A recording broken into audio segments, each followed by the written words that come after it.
Bonjour à tous, c'est Khaled. Donc on va essayer de répondre à la question, c'est est-ce que le CCNA est utile ou pas? Donc est-ce que ça vaut le coup de passer le CCNA? Alors moi ma réponse c'est oui, je te dis direct. Ça fait 10-12 ans que je travaille dans le domaine des réseaux et je veux dire pourquoi c'est utile. La première chose, c'est au niveau personnel. Donc au niveau personnel, qu'est-ce que ça va t'apprendre? Ça va t'apprendre les bases du réseau. Et ça va t'apprendre autre chose d'important, le réseau en entreprise. Il faut savoir qu'en fait, les réseaux en entreprise, en France ou même dans le monde, hein, la plupart des switches, des routeurs, c'est fait par Cisco. Et même les autres constructeurs, tu peux prendre HP, je sais pas, Juniper peut-être, leurs switch, leurs routeurs, ils ont la même syntaxe. Aruba. Ils ont la même syntaxe, donc en gros, quand tu apprends la syntaxe Cisco iOS, voire NXOS, et ben quand tu apprends cette syntaxe-là, comment créer une route, comment configurer une interface, ça va te servir pour les autres constructeurs. Donc, d'un point de vue personnel, ça t'apporte beaucoup, ça te permet d'être opérationnel chez un client rapidement, et ça permet ensuite de se faire embaucher. Donc là, ça c'est le deuxième point. Donc point de vue personnel, c'est utile pour tes connaissances techniques, et c'est aussi utile pour deux points, donc décrocher un entretien et ensuite trouver une mission, quoi. Trouver une mission ou un job. Et donc décrocher un entretien, quand tu as passé la CCNA, tu as appris beaucoup de choses. Donc si tu as déjà un background informatique, réseau précisément, point de vue théoriquement, tu as vu les protocoles, enfin toute la partie technique, tu es censé l'avoir vu. Du coup, tu vas pas trop rajouter de choses sur ton CV. Par contre, si tu l'avais pas, si t'as pas de background informatique, on va dire que tu as fait une reconversion, et ben là c'est très utile. Ça te permettra de remplir ton CV, je sais pas, tu peux rajouter maîtrise du routage statique, OSPF, spanning tree, switching, la RP. T'auras appris, théoriquement, si tu bosses bien ta CCNA, tu auras appris beaucoup de choses. Tu peux mettre sur ton CV et là, tu vas me dire oui, j'ai pas d'expérience, je connais rien, j'ai juste passé cette CCNA, j'ai bachoté ou je sais pas quoi.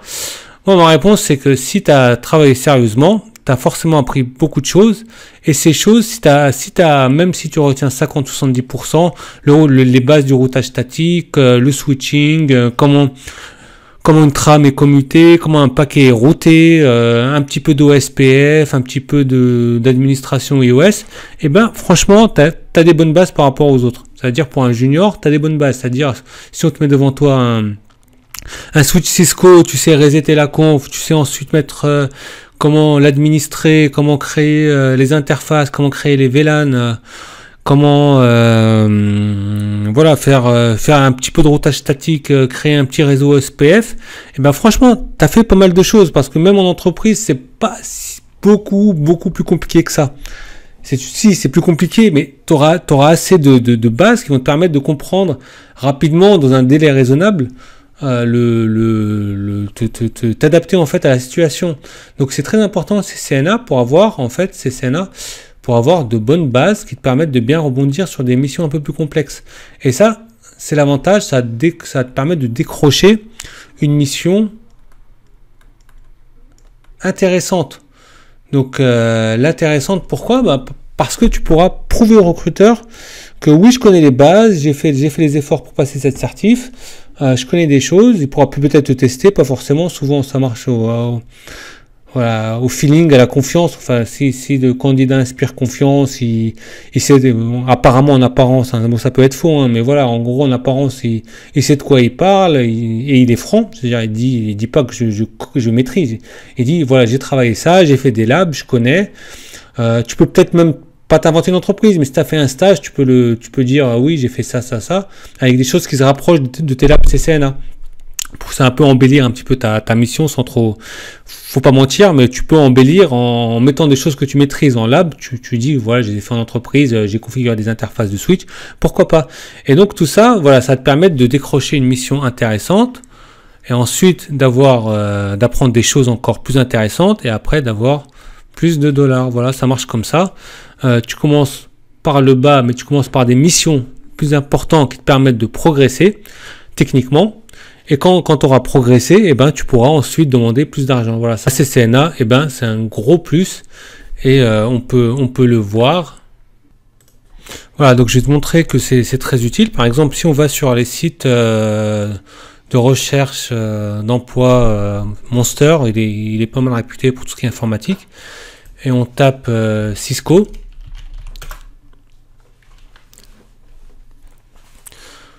Les cookies, Cisco, rechercher, voilà. Donc si tu regardes, tu as 438 offres d'emploi. Donc ça va de l'ingénieur réseau sécurité, admin réseau, ingénieur réseau, expert Cisco, ingénieur réseau, expert réseau Cisco Man, développeur, donc ça c'est pas le cas, tech lead, admin réseau, ingénieur réseau, voilà. Voilà, tu vois, tu as des centaines d'emplois, donc tout ce qui est administration, ingénierie réseau et sécurité. Et ensuite, si on va sur un site de recherche d'emploi au UK, on tape Cisco, et ben t'as combien? T'as 1265 jobs. Voilà, Cisco, beaucoup de demandes en réseau, on va dire. Et si on tape CCNA, t'as directement 434 jobs. Voilà, donc même à l'international, en fait, la certif Cisco est très demandée. C'est pas étonnant. En France, on est plus diplôme que certif, mais après, c'est ce que je te disais. En fait, la certif, si t'as pas le diplôme qui va bien, ou si tu veux donner une assurance de plus, un entretien, avoir plus de chances d'être pris, CCNA, ça va être un gros boost.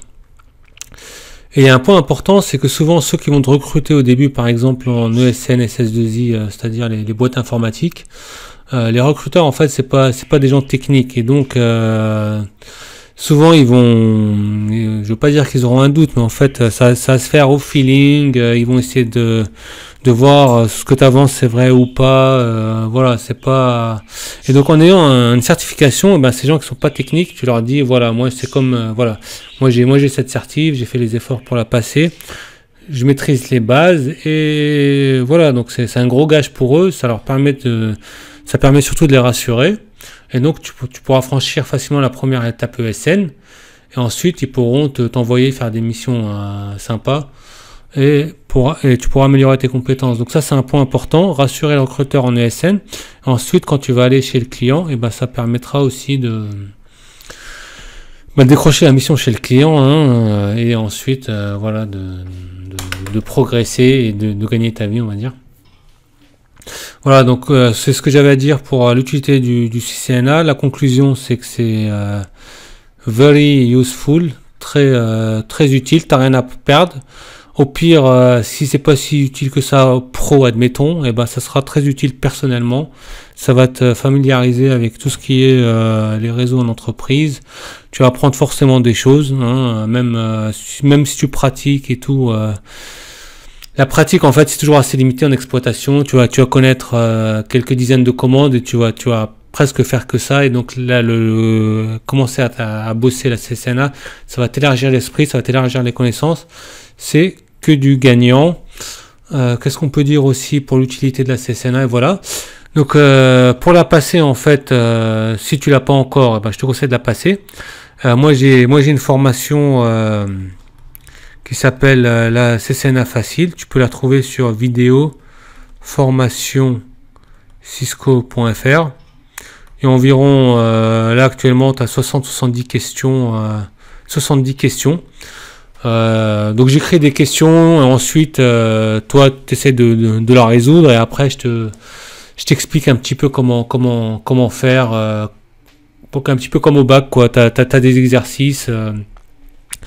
c'est pas forcément évident, tu as des techniques, tu as des choses comme ça, et ben moi je te les explique et ça te permettra de bien, surtout je te réexplique le concept qu'il y a derrière, donc ça te permettra de bien comprendre le concept et ensuite voilà, de t'habituer à ce genre de questions, de comprendre ce qu'il y a derrière et même, voilà, les questions, c'est pas les mêmes, mais tu vas comprendre des concepts qui va te permettre de facilement résoudre les questions que tu auras à l'examen. Hein. Quand tu as compris le concept, c'est bon, quoi. C'est pas non plus des maths niveau maths sup ou maths spé, hein. C'est des concepts à connaître, mais c'est pas des choses où tu as un background de ouf pour pouvoir les résoudre.